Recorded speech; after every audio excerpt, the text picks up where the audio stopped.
North கொரியாவுக்கு உங்களை வரவேற்கிறேன். நம்ம இருக்கிற உலகத்தில் ரொம்ப வித்தியாசமான ஒரு நாடு தான் நார்த் கொரியா. ஆனால் நம்ம நினைக்கிற மாதிரி இல்லை. என்னதான் நார்த் கொரியாவை பற்றி நல்லதாக சொன்னாலும் நார்த் கொரியாவில் வந்து எடுக்கப்பட்ட இந்த 8 வீடியோகளை நீங்கள் பார்த்தீங்கன்னா சும்மா மிரண்டு போயிடுவீங்க. இதில் பார்த்தீங்கன்னா விஜய் சித்து இன்வால்வ் ஆயிருக்காரு. வாங்க டைம் வேஸ்ட் பண்ணாமல் வீடியோக்குள்ள போகலாம். இந்த ஒரு வீடியோவில் நம்ம முதல்ல பார்க்க போகிறது டிராஃபிக் லேடி.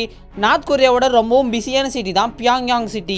இவங்க கிட்டத்தட்ட சிக்னல்ஸ் மாதிரியே நிற்கணும். அதாவது சிக்னல்ஸ்க்கு பதிலாக நினச்சிங்கன்னா அதெல்லாம் கிடையாது. இவங்களும் சிக்னல்ஸ் மாதிரி தான். ஆனால் இவங்க வந்து நார்மலான பீப்புள் மாதிரியே இருக்க மாட்டாங்க. இவங்க பார்க்க ரொம்பவும் ஆக்வர்டாக இருப்பாங்க. அதாவது கிட்டத்தட்ட ஒரு ரோபோட்ஸ் மாதிரியே இருப்பாங்க.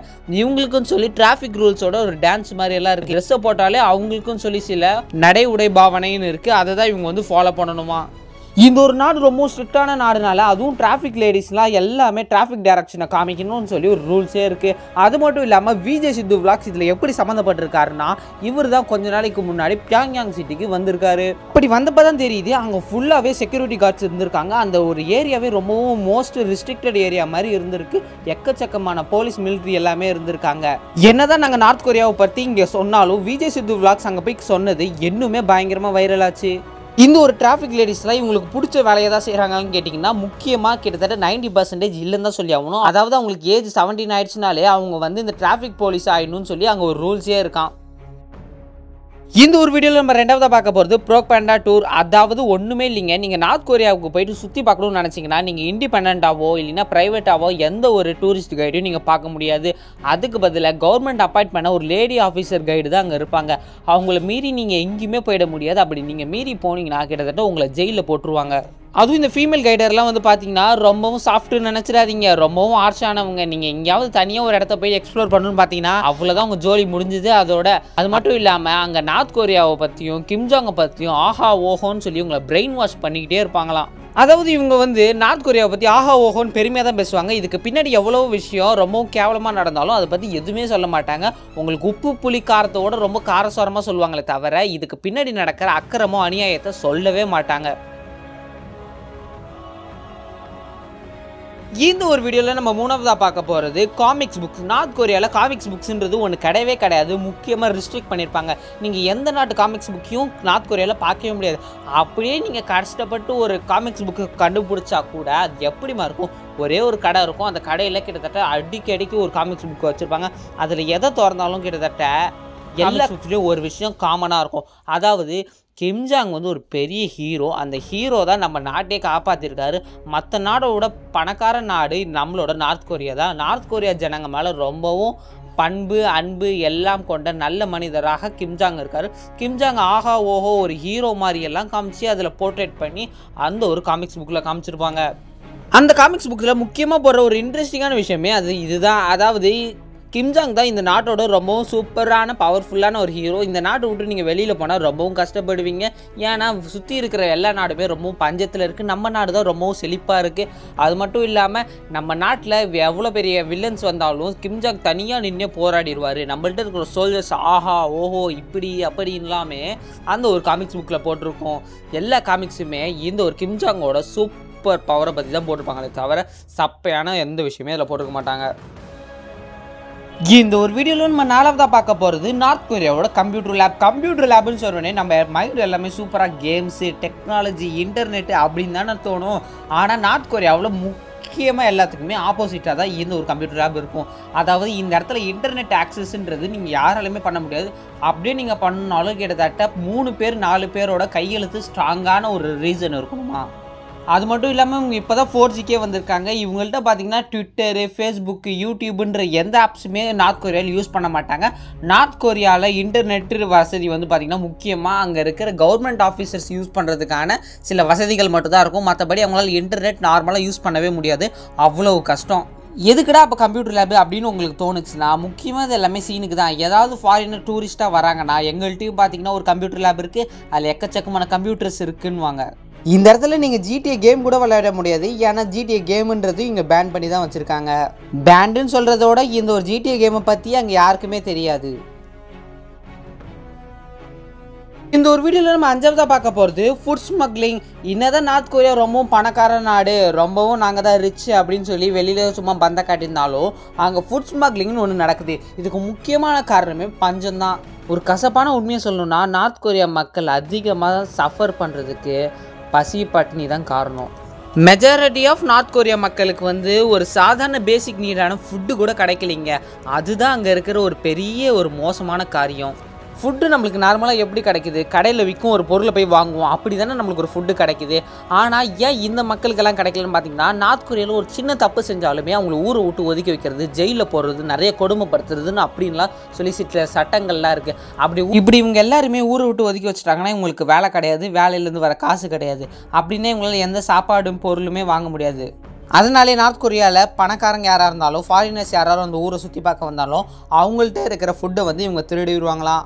இவங்கள்ட்ட இல்லாமல் மற்றபடி இந்த குட்டி குட்டி கடைகள், கொஞ்சம் மார்க்கெட் சிட்டியான சில இடத்துல இருந்து கூட ஃபுட் எடுத்துப்பாங்க. ஆனால் அந்த ஃபுட் எடுத்து வெளியில் விற்பாங்களான்னு கேட்டிங்கன்னா விற்கிறதுக்கெல்லாம் கிடையாது. இவங்களை சுற்றி இருக்கிற ஃபேமிலி, இவங்களோட பசங்க, ஒய்ஃபுங்களுக்கு கொடுக்கணும்ல சாப்பாடு, அதனால தான் இவங்க வந்து ஃபுட்டே திருடுறாங்க. இந்த ஒரு வீடியோவில் நம்ம 6ஆவதாக பார்க்க வர ஒரு முக்கியமான வீடியோ எம்டி ஹோட்டல். நார்த் கொரியாவில் பியாங்யாங் அப்படின்ற ஒரு சிட்டி தான் ரொம்பவும் ஒரு தலைமை சிட்டி மாதிரி. அதாவது தமிழ்நாட்டுக்கு சென்னை எப்படியோ அந்த மாதிரி நார்த் கொரியாவுக்கு இந்த பியாங்யாங் சிட்டியில் வந்து பார்த்தீங்கன்னா ஒரு பெரிய ஒரு ஹோட்டல் இருக்குது. ஆனால் இந்த ஹோட்டலில் ஒரு ஃபாரினருக்கு வந்து ஒரு ரூம் எடுக்கிறாங்க. அப்படி ரூம் எடுக்கிறப்ப உள்ளே வந்து பார்த்தீங்கன்னா கிம்ஜாங்கோட அப்பாவோட ஃபோட்டோவும் அப்படியே ஒரு காட் ஃபோட்டோ மாதிரி போர்ட்ரேட் பண்ணி அங்கே வச்சுருக்காங்க. அது மட்டும் இல்லாமல் அந்த ஹோட்டலில் வந்து பார்த்திங்கன்னா யாருமே கிடையாது, ஃபுல்லாகவே வந்து எம்டியாக தான் இருக்குது. இதை வந்து எம்டி ஹோட்டல் அப்படின்றாங்க. இந்த ஒரு ஹோட்டல் ரொம்பவும் தனிமைப்படுத்தி, அதாவது ஐசோலேட்டட் ஒரு ஹோட்டலாக இருக்குது, ரொம்பவும் சைலண்ட்டாக இருக்குது. அந்த ஊரில் நார்மலான பீப்புள் தங்குற இடத்துல வந்து இப்போ யாராவது ஃபாரினர்ஸ் வந்து தங்கவே முடியாது. ஏன்னா அப்படி இந்த ஃபாரினர்ஸ் வந்து இவங்க நார்மலான பீப்புள்கிட்ட சொன்னாங்கன்னா சில விஷயத்தை வெளியில் போய் சொல்லிடுவாங்கன்றதுக்காகவே வெளியிலேருந்து வரவங்க எல்லாருமே தங்குறதுக்கு தனி ஹோட்டல் தான் வச்சுருப்பாங்க. ஆனால் அப்படிப்பட்ட இந்த தனி ஹோட்டலுமே ரொம்பவும் தனிமையாக, ஐசோலேட்டடாக, சைலண்ட்டாக இருக்குது. இந்த ஒரு வீடியோவில் நம்ம அடுத்ததாக பார்க்க போகிறது நார்த் கொரியாவோட ஏர்போர்ட். ஒரு ஃபாரினர் நார்த் கொரியா விசிட் பண்ணுறதுக்காக பியாங்யாங்கோட ஏர்போர்ட்டுக்கு வந்துட்டார். ஆனால் அந்த பியாங்யாங் ஏர்போர்ட்டில் வந்து பார்த்திங்கன்னா கூட்டமே இல்லை, ரொம்பவும் காலியாக இருக்குது. எல்லா ஃபாரினர்ஸையும் ஒரு சைடாக இட்டுட்டு போயிட்டுருக்கப்ப இவர் மட்டும் ஒரு சைடு மிஸ் ஆகிட்டார். ஆனால் இவர் சுற்றி பார்க்க வந்த ஒரு இடம் வந்து பார்த்திங்கன்னா ரொம்பவும் காலியாக அமைதியாக இருக்குது. இந்த இடத்துல யாருமே இல்லை. மற்றபடி ஒரு ஏர்போர்ட்டில் ஒரு சின்ன வழி இருக்கும், அதில் ஃபுல்லாகவே செம செக்யூரிட்டியாக இருப்பாங்க. அந்த செக்யூரிட்டி பார்டரை தாண்டி தான் நீங்கள் வரணும். நம்ம தலையிலேருந்து கால் வரைக்குமே செக் பண்ணிடுவாங்க, ஏதாவது இருக்கா, ஏதாவது ஆபத்தான பொருள் இருக்கான்னு தான் பார்ப்பாங்க. நான் சொன்னது தப்பாக எடுத்துக்காதீங்க. அவ்வளோ செக்கிங் பண்ணிட்டு தான் நீங்கள் நார்த் கொரியாவோட ஏர்போர்ட்லேருந்து வெளியிலையோ இன்னும் உள்ளேயோ போக முடியும். இந்த ஒரு வழியிலே தான் வெளியிலேருந்து வரவங்களும் உள்ளேருந்து போகிறவங்களும் யூஸ் பண்ணணுமா. இந்த ஒரு வீடியோவில் நம்ம அடுத்ததாக பார்க்க போகிறது நார்த் கொரியாவோட ட்ரெயின் ஸ்ட்ரகிள். கிம்ஜாங் இப்போ எப்பயாவது வெளியில் போயிட்டு ஒரு ட்ரெயின்லேருந்து வராருன்னா அவர் வரதுக்கு முன்னாடியே அங்கே கிட்டத்தட்ட எக்கச்சக்கமான செக்யூரிட்டி கார்ட்ஸ் அங்கே இருப்பாங்க. அது மட்டும் இல்லாமல் அவர் வராருன்னு தெரிஞ்சோடனே எந்த சைடு வராருன்னு தெரியாதனால எல்லா இடத்துலையுமே ஒரு 4-5 கார்பெட்ஸ் போட்டு வச்சுருக்குமா. அப்படி எல்லாருமே வந்து அந்த கார்பெட்டை கையில் பிடிச்சிக்கணும் இருக்கணும். அப்புறமா அவங்க வரதுக்கு முன்னாடி செம்ம செக்யூரிட்டியாக பார்த்துப்பாங்க. அப்புறம் அவர் வந்து உடனே தரை ஃபுல்லாக ரெட் கார்பெட்டை போட்டு அவரை வரவேற்கணுமா.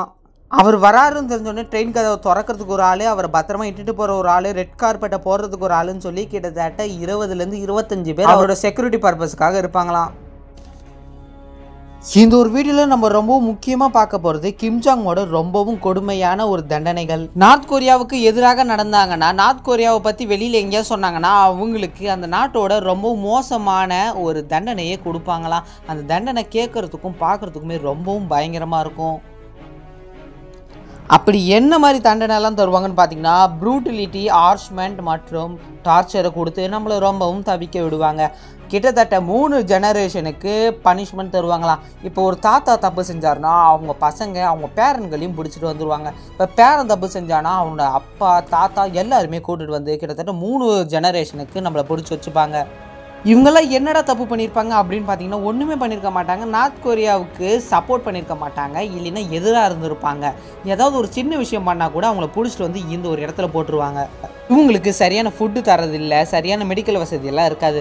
அது மட்டும் இல்லாமல் இவங்களுக்கு மோசமான ரொம்பவும் வாயிலே சொல்ல முடியாத அளவுக்கு ரொம்பவும் பயங்கரமான தண்டனைகள்லாம் கொடுப்பாங்க. அதில் ட்ரெஸ் ரிமூவ் பண்ணுற பனிஷ்மெண்ட், அது மட்டும் இல்லாமல் இவங்களை பெல்ட்டாலே அடிக்கிற பனிஷ்மெண்ட், அது மட்டும் இல்லாமல் கெமிக்கல் டார்ச்சர் பனிஷ்மெண்ட். அதாவது இவங்களை ஒரு இடத்துல கட்டி போட்டுட்டு அது மேலேருந்து கெமிக்கலை ஓப்பன் பண்ணி விட்டா கெமிக்கல்லேருந்து வர ஒரு சொட்டும் இவங்களை எரிக்கிற மாதிரி அளவு எரிச்சலை இவங்களுக்கு தரும். இந்த ஒரு வீடியோவில் நம்ம அடுத்ததாக பார்க்க போகிறது அமெரிக்கன் ஸ்டூடெண்ட். இந்த ஒரு பையனை பற்றி ஒரு விஷயம் நீங்கள் எல்லாருமே கேள்விப்பட்டிருக்கிறதுக்கு அதிகமாக சான்ஸ் இருக்குது. இந்த ஒரு பையன் பேர் தான் ஓட்டோ வாம்பியர். இவன் அமெரிக்காவை சேர்ந்த ஒரு காலேஜோட ஒரு ஸ்டூடெண்ட். இவன் நார்த் கொரியாவுக்கு ஒரு ட்ரிப்பு போகிறான் 2015 அப்போ. எதுக்காக பார்த்தீங்கன்னா நார்த் கொரியா எப்படி இருக்குது ஒரு எக்ஸ்ப்ளோர் பண்ணலான்னு சொல்லி போயிட்டு இருக்கான். இவன் தங்கியிருக்க ஒரு ஹோட்டலில் என்ன பண்ணியிருக்கான்னு பார்த்தீங்கன்னா ஒரு பெரிய ஒரு வால் போஸ்டர் மாதிரி இருக்குது, அதை வந்து கிழிச்சிருக்கான். இது அந்த ரூமில் இருக்கிற செக்யூரிட்டி கேமராவில் கேப்சர் ஆகிருக்கு. இந்த ஒரு விஷயம் நார்த் கொரியாவோட ஆர்மி வரைக்கும் போயிருக்கு. இந்த ஒரு விஷயத்தினால இவனை பிடிச்சி ஜெயிலில் வைக்கிறாங்க. கிட்டத்தட்ட ஒரு நாள் 2 நாள் இல்லைங்க, 15 வருஷம். ஒரு காலேஜ் படிக்கிற பையனை 15 வருஷம் ஜெயிலில் அடைச்சாங்கன்னா என்ன ஆவறது? இவனோட கனவு லட்சியம் எல்லாமே போயிடுது. இதை ஒரு ஸ்டேஜில் கதறி அழுது சொல்லியிருப்பான். இவன் நார்த் கொரியாவுக்கு அகேன்ஸ்டாக நடந்தான்னு சொல்லி ஒரு பெரிய பழியை இவன் மேலே போட்டு இவன் பண்ணுற ஒரு பெரிய தப்புன்னு சொல்லி இவன்கிட்ட சைன் வாங்கி ஒரு பெரிய பிரச்சனையாக்கி கிட்டத்தட்ட 15 வருஷம் இவனை ஜெயிலில் போடுறாங்க. 15 வருஷத்துக்கு அப்புறம் அவனை ரிலீஸ் பண்ணுறாங்க. ரொம்ப உடம்பு சரியாமல் அவனோட ஊரான அமெரிக்காவுக்கு வந்துடுறான். ஆனால் அமெரிக்காவுக்கு வந்த ஒரு சில மாதங்கள்லேயே இவன் வந்து இறந்து போயிடுறான். பார்த்தீங்களாங்க எவ்வளோ பெரிய மோசமான சம்பவம்லாம் நடந்திருக்கு.